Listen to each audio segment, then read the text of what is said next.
A massive economic shockwave has just hit Bangladesh. In a move that has stunned the entire nation, President Donald Trump has imposed a steep 35% tariff on Bangladeshi clothing and textile exports to the United States.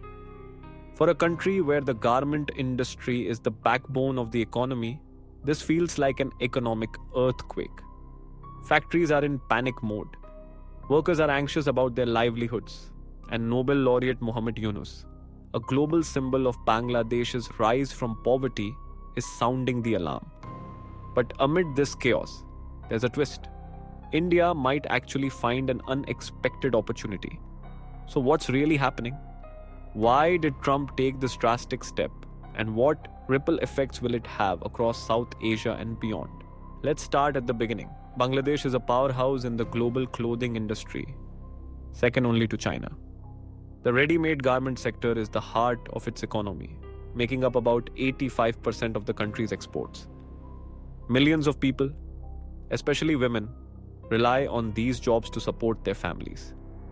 And the United States is Bangladesh's single largest customer, buying over $7 billion worth of garments each year. That's why Trump's new 35% tariff, a massive jump from the previous 15%, has sent shockwaves through factories and communities across the country.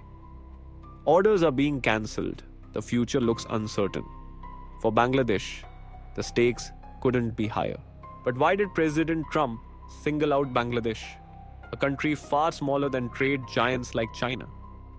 The answer lies in his America First philosophy. Trump argues that Bangladeshi goods are simply too cheap. He claims they're undercutting American clothing makers, who struggle to compete with such low prices. According to him, unfair labor practices and currency policies keep Bangladesh's exports artificially cheap. By making Bangladeshi garments more expensive in the US, Trump hopes to protect American factories and bring back jobs that have moved overseas. Whether or not this strategy works for American workers, there's no doubt it's a big blow for Bangladesh. The reaction in Bangladesh has been swift and emotional. Muhammad Yunus, the Nobel Prize winner, famous for helping millions of poor families climb out of poverty, warns that this tariff could have devastating consequences. Thousands of garment factories could shut down, leaving millions, especially women, without work. Years of steady economic progress built on the foundation of the garment industry are now at risk. For families across Bangladesh, this isn't just about economics, it's about survival. The government is scrambling to respond, even offering to increase imports from the US in hopes of reversing the decision. But while Bangladesh scrambles, India's textile sector sees an opening. With Bangladeshi garments suddenly much more expensive in the American market, big retailers like Walmart are already looking to India to fill the gap. Textile hubs in cities like Tirupur, Surat, and Ludhiana are gearing up to take on new orders. If Indian factories can deliver quality products quickly and maintain ethical standards, they could capture a significant slice of the US market. Yet it's not all smooth sailing. India faces its own challenges: labor shortages, rising costs, and the need to ramp up production without cutting corners. This is a rare opportunity, but India will have to move smartly to truly benefit. Zooming out, this story is about more than just two countries.